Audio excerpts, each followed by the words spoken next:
There's a specific thing that happens on the chart almost every single morning at exactly 9 a.m. It's not a secret, it's not complicated, and once you've seen it, you'll wonder how you missed it before. I'm going to show you exactly what it is, why it happens, and how I've traded it for the past 3.5 years. This is what I call the 9 a.m. CR model, and this video is going to be a complete guide on how you can trade it every single day that it forms. The trade that I'm using to break down this entire model is the trade that I called out live on stream inside of my TSR Premium community on Monday, July 20th. Shameless plug, but I know a lot of people are asking in the comments, so if you want to join my Discord, which is a premium Discord, the link is down below in the description. Also, before you watch this entire video, if you want the entire step-by-step guide on this entire model, all you need to do is click that link down below where it says step-by-step guide for the 9 a.m. CR model. Anyways, let's get right into this video so I don't waste any of your time. Just by looking at this drawing, you can clearly see how simple the model works. We're drawing two levels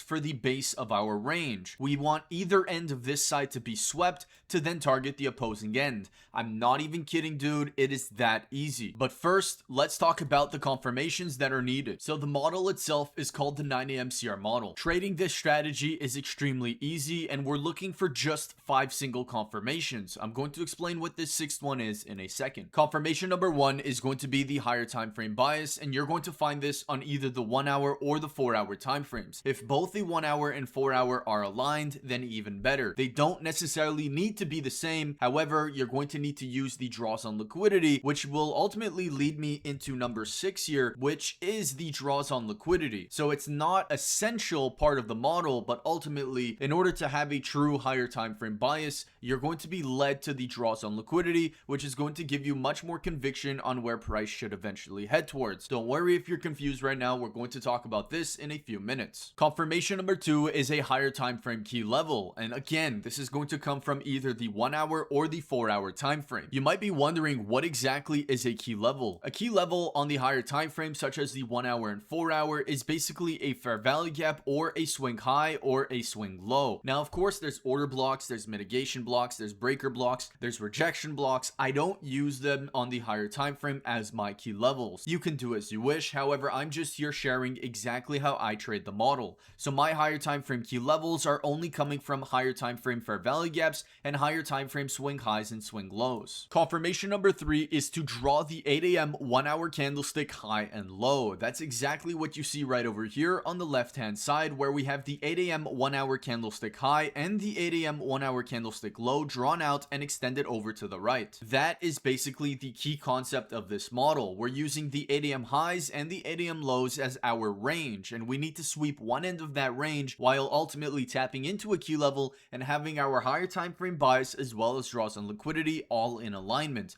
And then ultimately, as you guys can see here, we target the opposing end of that range. Confirmation number 4 is a 15-minute CRT, and before you get confused, a 15-minute CRT is exactly what we do here on the hourly time frame, drawing an hourly high and low, except we do it on a 15-minute time frame where we have the 15-minute highs over here and the 15-minute lows over here. What we want is price to sweep one end of that 15-minute candle to target the opposing end of the 15-minute candle. This is a confirmation inside of the higher time frame. So we're using a 1 hour CRT and then a 15-minute CRT inside of that 1 hour CRT to confirm our entry. Now, number 5 is not really a confirmation, rather it's the entry. We're using an IFVG and an order block ideally found on the 1 minute time frame. I'm not using just the IFVG, I'm not using just the order block, I'm using both. What does that mean? That means I'm actually waiting for a fair value gap like this one right here to be inversed, as well as the creation of this order block right over here.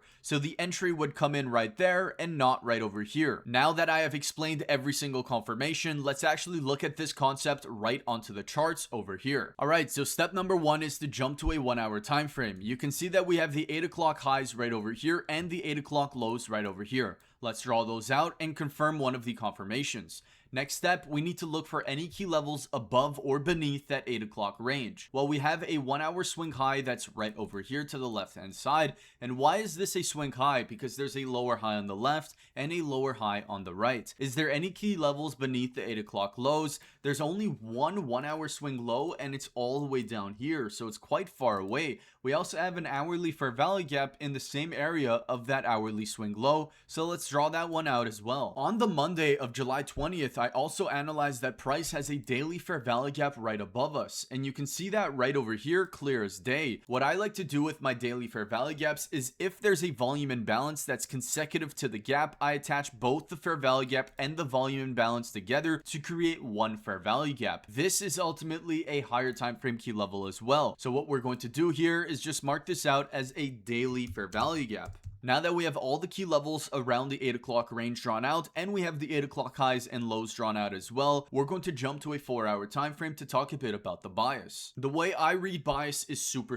simple. I look at fair value gaps and swing highs and swing lows. If you take a look right here, we have a fair value gap over here on the 4-hour time frame that we recently inversed. But if you notice, we have a consecutive 4-hour gap right above it. Similar to how I attach volume imbalances that are consecutive to fair value gaps, I like to attach fair value gaps that are consecutive together to create one larger gap. What this means is that price is still ultimately bearish, as price has not yet closed above this swing high right over here, and we haven't closed above this swing high over here either, alongside not closing above this big ass fair value gap right over here. Now some people might be saying, hold on a second, Massimo, we are closing above this swing high right over here. The answer to that question is no, we are not. This 4-hour candle closes at the end of the 9 o'clock hour, and by that time you're probably already gonna have entered a trade. So this candle right here is still forming and cannot confirm a bias. The first shift of this 4-hour fair value gap here was just a hint that price may want to shift bullish, but it is not bullish just yet. That is why the 4-hour time frame here is still bearish. Now let's jump down to a 1-hour time frame and talk about the bias here. This is much different than what the 4-hour time frame was showing me. We have an hourly swing high right over here because there's a lower high on the left and a lower high on the right.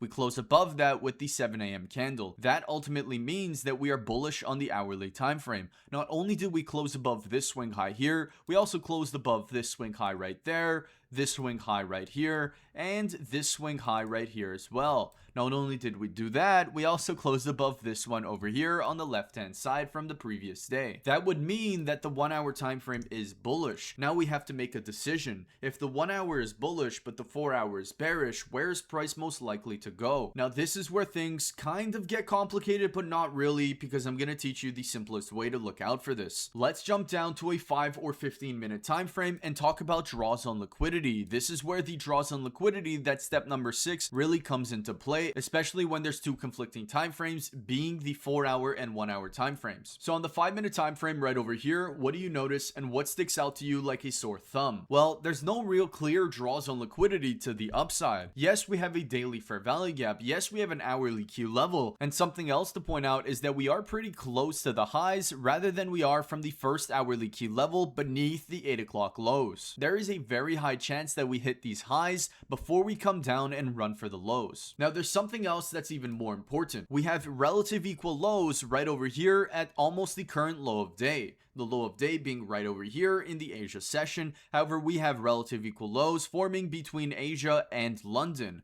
This is a very clear draw on liquidity for me. And what that means is that the 4-hour time frame bias is likely to play out over that 1-hour bullish time frame bias. Why do I say that? Well, on the left hand side here, there's no real clear draws on liquidity. The draws on liquidity to the downside are a lot much nicer, and the equal lows just show me that there's a magnetic level that price still needs to tap into. But we are not done yet. Yes, we like shorts more than longs. However, we still need to wait for a key level to be hit, and we still need to wait for the sweep of the 8 o'clock highs and the 15-minute CRT alongside that entry. So let's jump down to a 1-minute time frame and let's see exactly what happens here in price. If you want to watch me signal out and call these trades live on stream every single day, then just click the link down below in the description. It's going to give you access to TSR Premium. You not only gain access to myself on live streams, you have access to 2 other full-time traders going live every single day with me in the New York AM session. Now let's get along with this video. So we're now on the 1-minute time frame and we're going to wait for one end of the 8 o'clock range to be tapped into.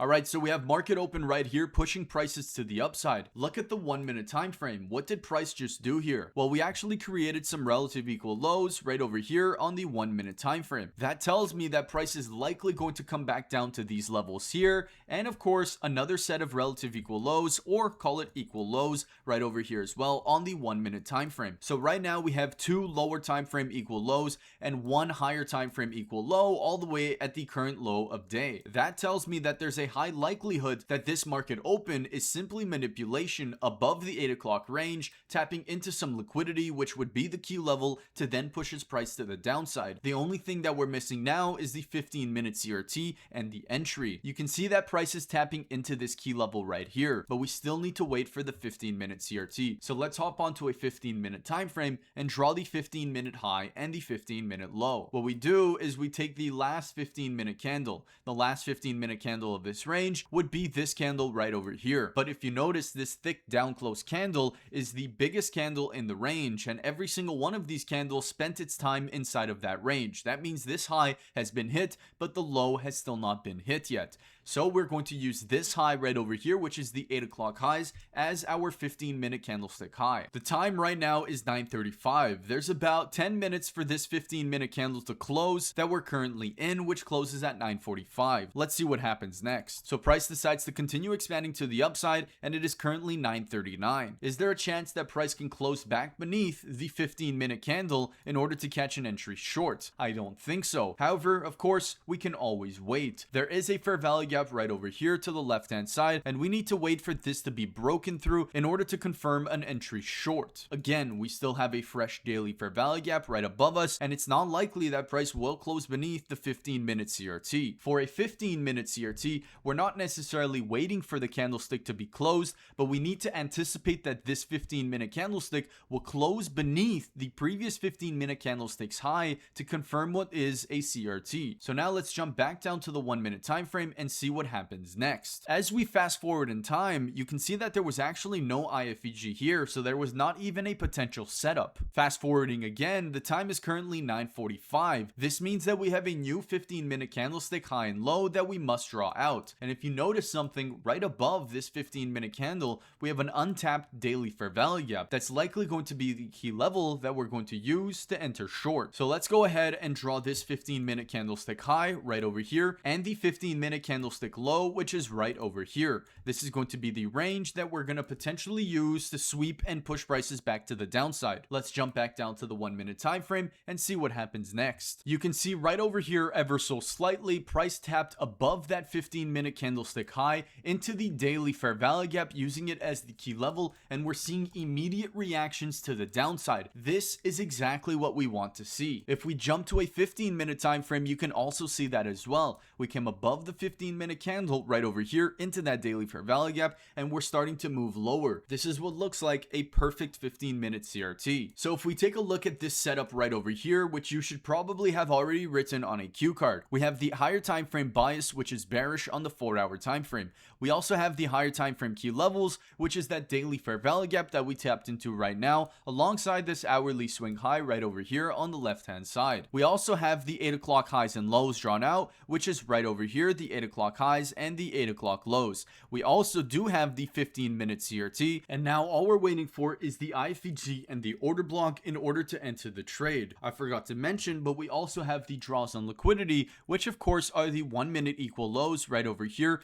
and the equal lows coming from the higher time frame at the low of day right down here during the Asia and London session. So it pretty much looks like we have almost every single confirmation in alignment, and this is what a perfect 9 AM CR model is going to look like. You can see that price has a very small fair value gap right over here, and we actually just inversed that. That means that we turned it into an IFVG. Let's color this orange and mark it out so that we know the entry is probably close by. Next, we are waiting for an order block formation. That's going to be the highest up close candle, thick up close candle in this range, pushing prices towards the upside. That is this candle right over here. So since we have the IFVG, but not the order block yet, we're still not going to take the entry short. Watch what happens in the very next candle. We managed to close beneath that green up close candle, forming the valid order block, and of course, we've already had the IFVG. CRT. Now that we have the higher time frame bias, the higher time frame key level, the 8 o'clock highs being swept, the 15-minute CRT high being swept, and the entry, the IFVG, and the order block, we're actually going to take the entry short. The open of the next candle would be the entry short, and your stop loss would either go to the bodies or the high of this range. Your final take profit could go down to the 8 o'clock lows, or if you want to be really special, you can of course target the equal lows that we drew out at the beginning of the session. Now this would give you a solid 7.6 hour trade, but of course the real 9 a.m. CR model is only targeting the opposing end of the 8 o'clock range. And let's see what plays out here. In literally a matter of minutes, price just tanked all the way towards your final TP, towards the 1 minute equal lows. Now let's take a look at what happens next throughout the entirety of the day and see if the draw on liquidity is eventually going to be hit from that daily fair value gap reaction right over here. Let's see what happens next. So you can see price is taking a lot of time to eventually get there, but I do think that this equal low, of course, is the drawn liquidity for the day. This is just a retracement to chop some people out. And just like that, the drawn liquidity has been hit. Now, of course, targeting the drawn liquidity is not the entirety of the model. The real model only comes to target the 8 o'clock lows. So that's pretty much it, and that's the step-by-step guide to trade the 9 a.m. CR model. Again, this is the trade that I called out live on stream on Monday, July 20th. If you want the step-by-step guide written down in a PDF format, all you have to do is click the link down below in the description. It says step-by-step guide for the 9 a.m. CR model with a link right beside it. With that being said, good luck trading and have an amazing rest of your day.